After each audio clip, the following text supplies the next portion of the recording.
Assalamualaikum warahmatullahi wabarakatuh. Alhamdulillahirabbil alamin wa bihi nasta'in ala umurid dunya waddin. Wassalatu wassalamu ala asyrafil anbiya'i wal mursalin wa ala alihi wa sahbihi ajmain. Amma ba'du. Yang terhormat dosen pengampu mata kuliah pengembangan kurikulum Bu Dr. Helna Nelis MPD, dan yang tak ketinggalan pula teman-temanku yang saya banggakan. Izin memperkenalkan diri, nama saya Nadia Islahia dengan NIM 2312101588, jurusan PAI kelas 4E. Di sini saya ingin menyampaikan sedikit materi mengenai tentang pengembangan komponen isi atau materi atau bahan ajar dalam kurikulum. Di sini saya akan menyampaikan materi tentang pengertian isi materi bahan ajar dalam kurikulum. Yang pertama itu ada pengertian. Bahan pembelajaran learning materialis merupakan seperangkat materi atau substansi pelajaran yang disusun secara runtut dan sistematis serta menampilkan sosok utuh dan kompetensi yang akan dikuasai siswa dalam kegiatan pembelajaran. Jadi dengan bahan ajar memungkinkan siswa dapat mempelajari suatu kompetensi secara runtut dan sistematis sehingga secara akumulatif mampu menguasai semua kompetensi secara utuh atau terpadu. Untuk itu, sangat penting seorang tenaga pendidik memiliki kompetensi mengembangkan bahan pembelajaran yang baik, sesuai dengan persyaratan dan kebutuhan yang diperlukan, sehingga materi pembelajaran dapat tersampaikan dengan baik, serta siswa pun memiliki aktivitas belajar yang cukup baik. Selanjutnya, menurut Abdul Ghafur, bahan ajar adalah pengetahuan, keterampilan, dan sikap yang harus diajarkan oleh guru dan dipelajari oleh siswa. Bahan ajar tersebut berisi materi pelajaran yang harus dikuasai oleh guru dan disampaikan kepada siswa. Adapun yang dimaksud dengan pengembangan bahan ajar adalah suatu cara atau proses secara bertahap menuju kemajuan atau kesempurnaan terhadap seperangkat materi pembelajaran yang kepada peserta didik dalam rangka mencapai standar kompetensi yang telah ditentukan oleh satuan pendidikan. Jadi bahan ajar dikelompokkan menjadi 4 kelompok, yaitu bahan ajar cetak, bahan ajar audio, bahan ajar audiovisual, dan bahan ajar interaktif. Menurut Samarinda 2007 B halaman 63, bahan ajar adalah seperangkat materi pelajaran yang mengacu pada kurikulum yang digunakan dalam rangka mencapai standar kompetensi dan kompetensi dasar yang telah ditentukan. Selanjutnya, ada tujuan. Bahan ajar dibuat untuk meraih tujuan sebagai berikut. Yang pertama itu menyajikan bahan ajar yang bisa sesuai dengan kebutuhan siswa yang harus sesuai dengan kurikulum. Selain itu, bahan ajar juga harus menyesuaikan diri dengan sifat dan lingkungan siswa berasal latar belakang. Terus yang kedua itu meringankan beban guru dalam menjalankan aktivitas pembelajaran. Yang ketiga, mempermudah siswa agar bisa mendapatkan bahan ajar alternatif selain sumber di sekolah seperti buku dan teks yang sulit didapatkan. Yang selanjutnya itu ada manfaat. Manfaat dalam pengembangan bahan ajar untuk pendidik atau instruktur atau guru. Yang pertama itu, dengan adanya pengembangan bahan ajar, menjadikan pembelajaran tidak bergantung dengan sumber teks yang susah untuk didapat. Yang kedua itu, sumber menjadi lebih luas karena referensi yang banyak dan komprehensif. Terus yang ketiga itu, menciptakan interaksi pembelajaran yang efektif antara siswa dengan pendidik. Ini dikarenakan siswa bisa lebih menaruh hormat kepada guru. Yang keempat itu, wawasan pengalaman dan pengetahuan pendidik menjadi lebih dalam dan luas ketika membuat dan mengembangkan bahan ajar. Yang kelima itu, adanya bahan ajar yang bisa terpenuhi sesuai dengan kurikulum dan pas dengan keperluan dari siswa itu sendiri. Yang keenam itu, ada angka kredit bisa menjadi lebih banyak dan bisa digunakan menjadi buku untuk disebarluaskan. Pada poin selanjutnya, ada jenis-jenis bentuk isi atau bahan atau materi dalam kurikulum. Yang pertama itu konseptual. Apa sih konseptual itu?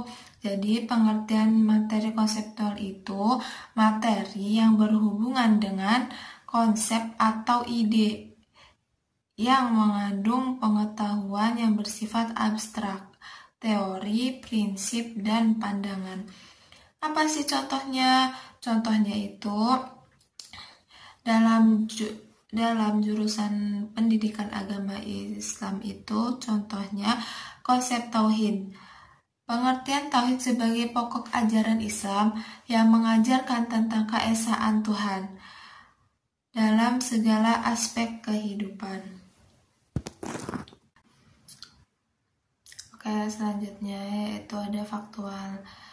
Apa sih pengertian materi faktual itu? Jadi pengertian materi faktual yaitu materi yang berkaitan dengan fakta, data, dan informasi yang dapat dibuktikan sebenarnya. Apa sih contohnya? Apa sih contoh faktualnya? Contohnya yaitu peristiwa sejarah Islam seperti tanggal kelahiran Nabi Muhammad SAW, peristiwa hijrah dari Mekah ke Madinah, atau peristiwa perang Badar dan perang Uhud.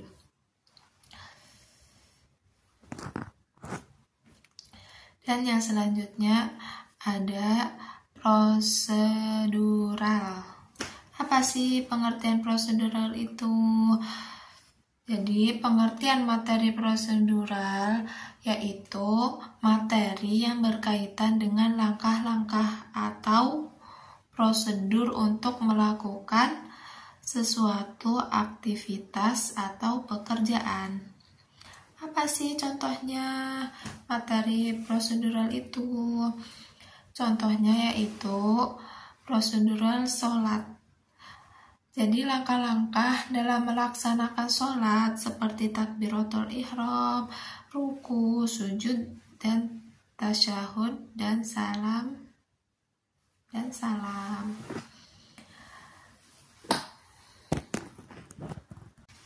Selanjutnya itu ada materi metakognisi.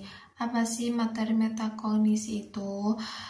Jadi materi metakognisi itu adalah materi yang berkaitan dengan pengetahuan dan kesadaran seseorang mengenai proses berpikir dan pembelajaran diri. Apa sih contohnya? Jadi contoh materi metakognisi itu strategi meningkatkan pemahaman Al-Quran, teknik-teknik yang bisa digunakan untuk memahami makna dan tafsir Al-Quran, seperti memanfaatkan tafsir dari ulama yang terpercaya dan merenungkan ayat-ayat Al-Quran secara mendalam. Selanjutnya itu ada kedalaman dan keluasan materi atau bahan ajar. Apa aja sih kedalaman dan keluasan materi atau bahan ajar itu?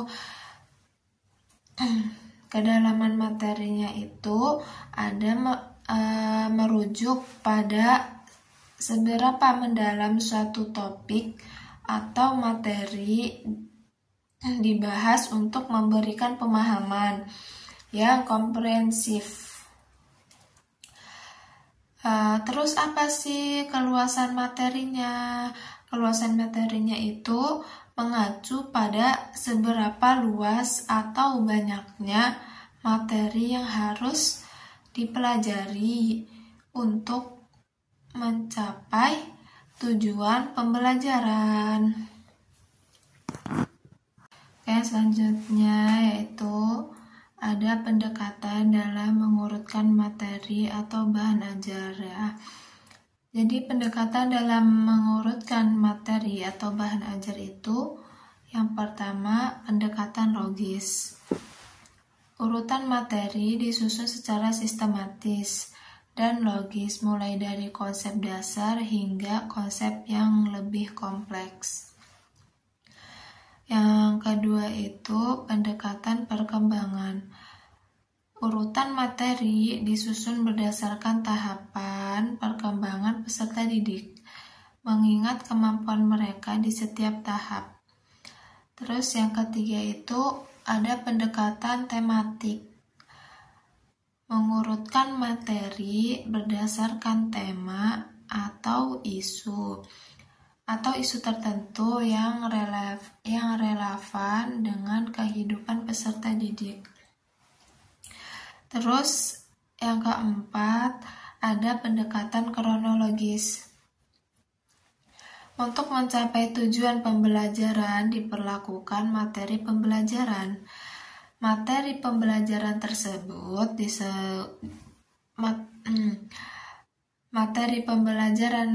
tersebut disusun dalam pokok-pokok bahasan dan sub-sub pokok bahasan yang mengandung ide-ide pokok sesuai dengan kompetensi dan tujuan pembelajaran. Pokok-pokok bahasan dan sub-sub pokok bahasan tersebut harus jelas skop dan sekuensinya. Skop itu adalah ruang lingkup dan batasan-batasan keluasan setiap pokok dan sub pokok bahasan. Sedangkan sekuensi adalah urutan logis dari setiap pokok dan sub pokok bahasan. Selanjutnya yaitu yang kelima, ada pendekatan kausal. Menurut Shaudi 1997, sekuens kausal berhubungan dengan sekuens kronologis. Peserta didik dihadapkan pada peristiwa-peristiwa atau situasi yang menjadi sebab atau pendahulu daripada sesuatu peristiwa atau situasi lain. Dengan mempelajari sesuatu yang menjadi sebab atau pendahulu, para peserta didik akan menemukan akibatnya. Terus yang keenam itu ada pendekatan struktural. Menurut Shaudi dalam Mulyasa 2002 bahwa bagian-bagian bahan ajar sesuatu bidang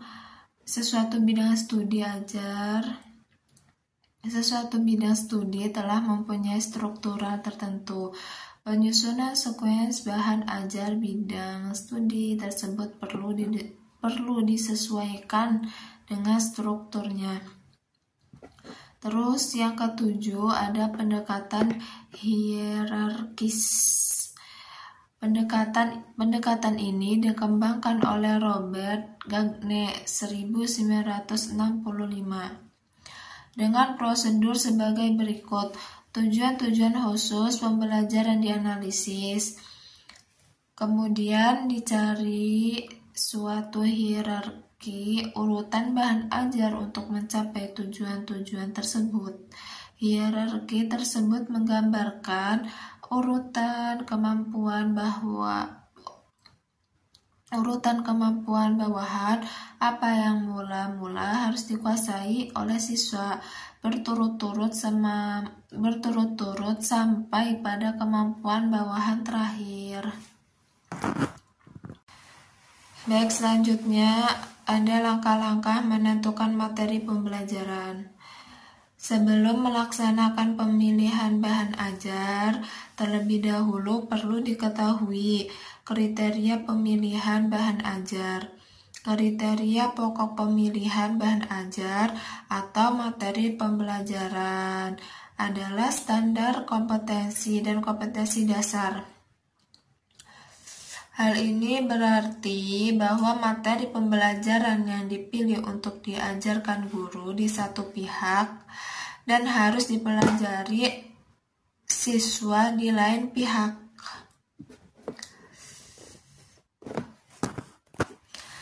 Hendaknya berisikan materi atau bahan ajar yang benar-benar menunjang tercapainya standar kompetensi dan kompetensi dasar.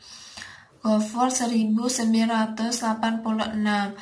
Secara garis besar, langkah-langkah pemilihan bahan ajar meliputi sebagai berikut. Jadi yang pertama itu mengidentifikasi aspek-aspek yang terdapat dalam standar kompetensi dan kompetensi dasar. Yang kedua itu identifikasi jenis-jenis materi pembelajaran. Yang ketiga itu memilih jenis materi yang sesuai dengan standar kompetensi dan kompetensi dasar. Terus yang keempat itu menentukan tujuan pembelajaran, menetapkan kompetensi dasar yang ingin dicapai. Terus yang kelima itu menilai kebutuhan peserta didik, mempertimbangkan karakteristik dan kemampuan peserta didik. Terus yang keenam itu memilih materi yang sesuai, memilih materi yang relevan dan sesuai dengan tujuan pembelajaran. Yang ketujuh, menyusun materi secara sistematis, menyusun materi dalam urutan yang logis dan sesuai dengan tingkat kesulitan bertahap. Yang ke-8 itu menentukan sumber belajar, memilih bahan ajar yang mendukung materi yang telah disusun.